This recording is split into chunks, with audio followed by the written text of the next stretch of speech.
Halo, perkenalkan nama saya Maria Stefani Olivia Jawa. Di sini saya akan menjelaskan tipe-tipe dan paradigma NGO berdasarkan skop dan kegiatannya, berdasarkan konteks jaraknya dengan pemerintah, dan berdasarkan pola hubungannya dengan pemerintah. Nah, yang pertama adalah berdasarkan skop dan kegiatannya. Di sini ada development NGO, yang mana LSM ini berfokus pada pembangunan sosial dan ekonomi dalam jangka panjang. Nah, mereka tidak hanya memberikan bantuan sesaat, tetapi juga menciptakan sistem yang berkelanjutan untuk meningkatkan kesejahteraan masyarakat. Nah, fokus utama dari LSM ini adalah mencakup pada sektor pendidikan, pemberdayaan ekonomi, dan juga infrastruktur dasar. Contoh LSM yang masuk ke dalam development NGO adalah World Vision, yang mana World Vision itu adalah sebuah organisasi kemanusiaan yang berfokus pada kesejahteraan masyarakat dan juga kesejahteraan anak-anak serta komunitas miskin.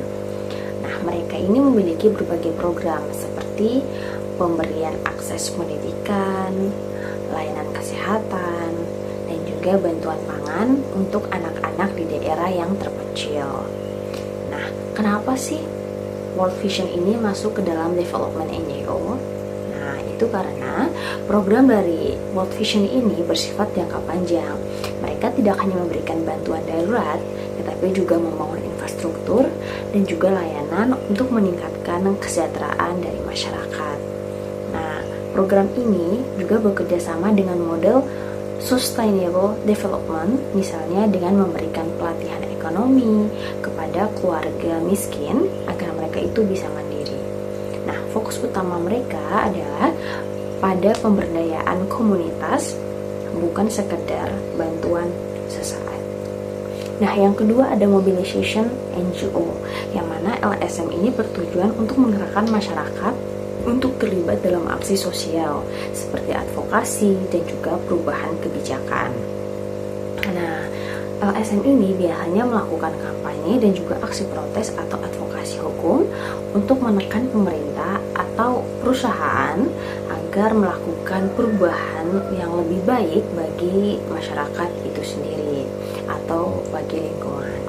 Nah, contoh LSM-nya itu yaitu Kontras, yang mana LSM ini berfokus pada isu hak asasi manusia atau HAM yang berada di Indonesia, terutama dalam kasus-kasus pelanggaran HAM oleh negara. Contohnya, LSM ini tuh sering melakukan advokasi untuk keadilan bagi korban penculikan politik, kekerasan oleh aparat, dan juga pelanggaran HAM lainnya. Nah, mengapa sih Kontras ini masuk ke dalam mobilization NGO? Nah, karena Kontras ini tidak hanya memberikan bantuan hukum kepada korban, tetapi juga mereka mengorganisir kampanye dan aksi-aksi demonstrasi untuk menekan pemerintah agar bertanggung jawab, dan juga mereka menggunakan media sosial dan juga publikasi untuk meningkatkan kesadaran masyarakat tentang kasus-kasus pelanggaran HAM yang ada di Indonesia. Kontras ini juga berperan dalam membentuk opini publik agar mereka bisa menuntut perubahan sistem, hukum, dan juga kebijakan HAM di Indonesia. Nah, tadi kita sudah membahas tipe-tipe dan paradigma NGO berdasarkan skop kegiatannya. Di situ untuk berdasarkan skop kegiatannya ada dua kan. Yang pertama ada development NGO, dan juga yang kedua, iya betul sekali, mobilization NGO. Nah, sekarang kita langsung ke tipe yang berikutnya, karena kalian udah paham ya. Yang tipe berikutnya adalah konteks jaraknya dengan pemerintah. Di sini ada high level partnership untuk grassroots development. Nah, apa sih? Nah, jadi NGO ini memiliki hubungan erat dengan pemerintah dan juga seringkali berperan sebagai mitra dalam menjalankan program pembangunan di tingkat akar rumput atau grassroots itu sendiri. Nah, LSM ini biasanya mendapatkan dana atau dukungan regulasi dari pemerintah untuk mengimplementasikan proyek-proyek sosial. Nah, contoh NGO-nya itu yaitu PKPU Human Initiative, yang mana mereka memiliki program Desa Tangguh Bencana atau Desana. Jadi PKPU Human Initiative ini mereka bekerja sama dengan Badan Nasional Penanggulangan Bencana atau BNPB. betul untuk membentuk desa-desa yang lebih siap dalam menghadapi bencana alam. Nah, program-program yang mereka kerjasamakan dengan BNPB tadi mencakup pelatihan kesiapsiagaan bencana bagi masyarakat, pembangunan infrastruktur tahan bencana, serta pembentukan membentukan tim relawan bencana di tingkat desa. Nah, melalui kerjasama dengan pemerintah daerah, mereka juga membantu penyediaan bantuan logistik untuk korban yang mengalami bencana alam. Nah, mengapa sih termasuk ke dalam high level partnership? Karena PKPU Human Initiative ini, mereka itu bekerjasama langsung dengan pemerintah, seperti tadi yang sudah saya jelaskan di atas, yang mana mereka menjalankan programnya itu dengan pemerintah langsung ya. Mereka mendapatkan dukungan dan regulasi dan seringkali bekerjasama sebagai pelaksana kebijakan di tingkat lokal. Nah, yang kedua ada high level politics, grassroots mobilization. Nah, apa sih? Nah, jadi NGO ini bekerja sama dan lebih fokus pada advokasi dan mobilisasi masyarakat untuk menekankan pemerintah agar mengubah kebijakan yang dianggap tidak adil atau merugikan bagi masyarakat dan juga lingkungan. Contoh NGO-nya itu WALHI atau Wahana Lingkungan Hidup Indonesia. Nah, program dari WALHI sendiri adalah kampanye tolak tambang dan deforestasi di Kalimantan. Nah, WALHI ini aktif dalam kampanye menolak ekspansi industri, tambang dan batu bara, dan juga perkebunan kelapa sawit di Kalimantan, yang mana hal ini dapat merusak hutan dan juga mengancam keberlangsungan hidup masyarakat adat. Nah, mereka juga melakukan investigasi dan menyusun laporan tentang dampak lingkungan serta sosial akibat eksploitasi sumber daya alam oleh perusahaan-perusahaan besar. Nah, WALHI juga mengorganisir demonstrasi dan petisi untuk menekankan pemerintah agar mencabut izin perusahaan yang dianggap merusak lingkungan. Nah, selain itu, WALHI memberikan pendampingan hukum bagi masyarakat lokal atau masyarakat adat yang merasa tanahnya itu dirampas oleh perusahaan besar. Nah, mengapa sih WALHI ini termasuk dalam high level politics? Karena WALHI ini bukan sekedar menjalankan proyek lingkungan saja, tetapi mereka itu berupaya untuk mempengaruhi kebijakan pemerintah agar lebih pro terhadap lingkungan. Jadi mereka itu emang sering berhadapan langsung dengan pemerintah dan juga perusahaan-perusahaan dalam memperjuangkan keadilan bagi ekologis. Nah, yang ketiga ada empowerment at the grassroots. Nah, jadi LSM ini dia masuk ke dalam kategori yang bekerja langsung dengan masyarakat untuk memberdayakan mereka tanpa keterlibatan pemerintah.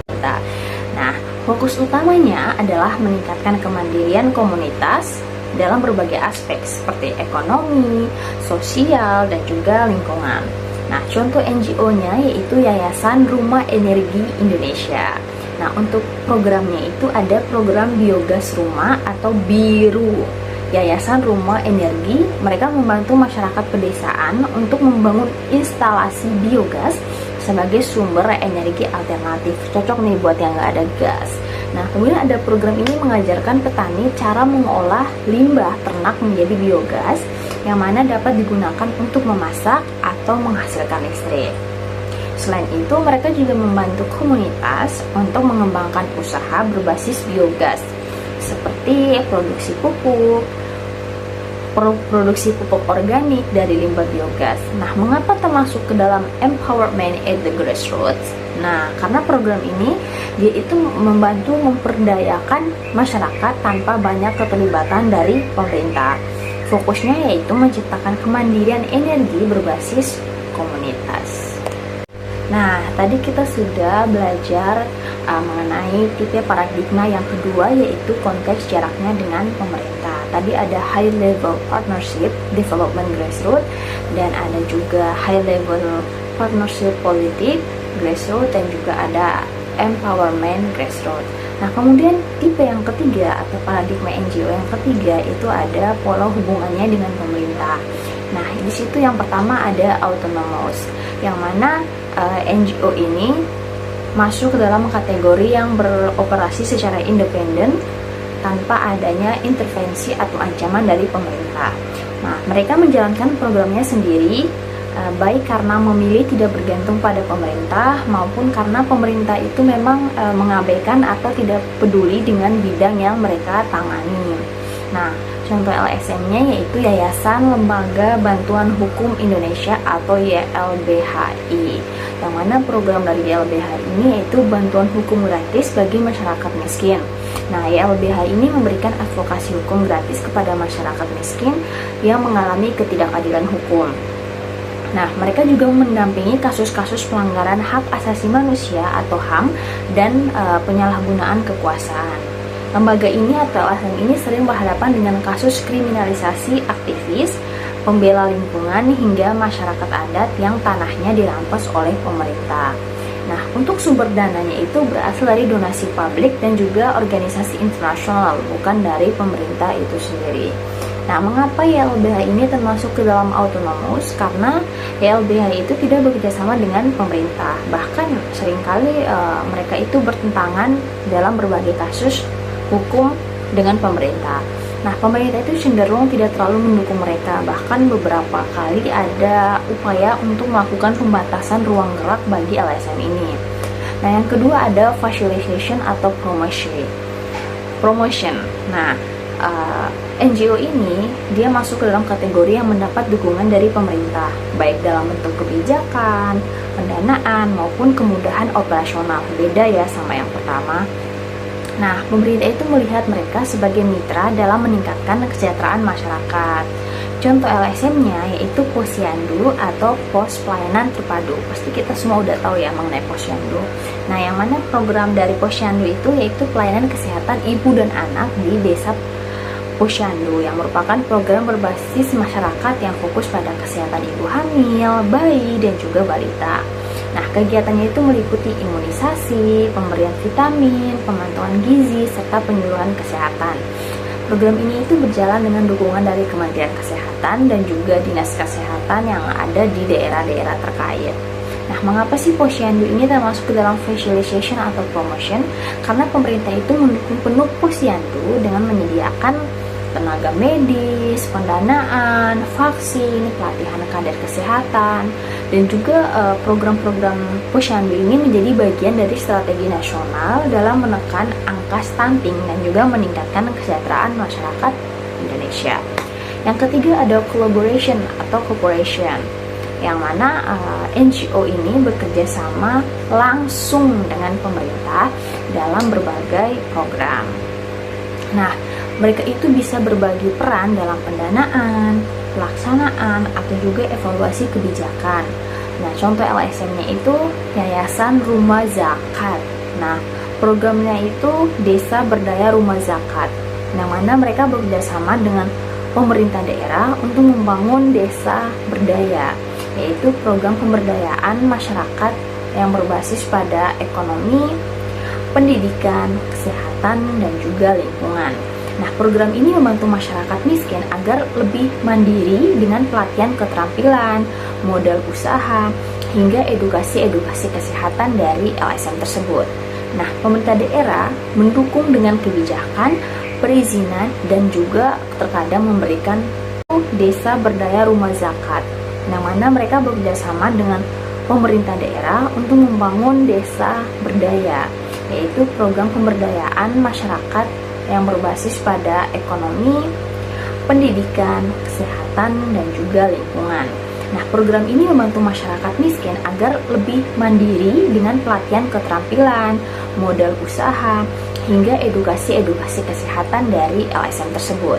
Nah, pemerintah daerah mendukung dengan kebijakan, perizinan, dan juga terkadang memberikan pendanaan tambahan.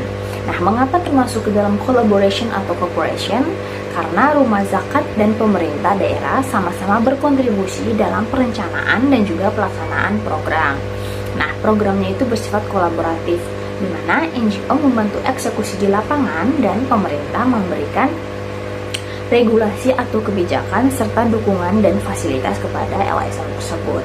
Yang keempat ada cooptation atau absorption, yang mana NGO ini dia berada di kategori yang secara bertahap kehilangan independensinya karena diambil alih oleh pemerintah. Nah, awalnya mungkin LSM ini independen atau mandiri, tapi akhirnya mereka menjadi bagian dari program pemerintah itu sendiri. Contoh LSM-nya itu BPJS Kesehatan atau awalnya Askes Sosial. Nah, programnya itu Jaminan Kesehatan Nasional atau JKN.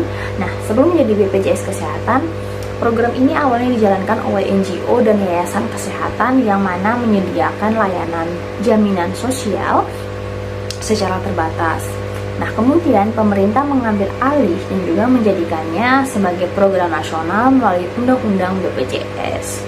Nah, kini BPJS menjadi satu-satunya penyelenggara jaminan kesehatan resmi di Indonesia. Nah, mengapa sih termasuk ke dalam cooptation atau absorption? Karena program yang dulu dijalankan oleh NGO kini sudah menjadi bagian dari kebijakan negara. Nah, NGO yang awalnya mengelola layanan ini tidak lagi memiliki akses atau peran independen karena seluruh kendalinya berada di bawah tangan pemerintah.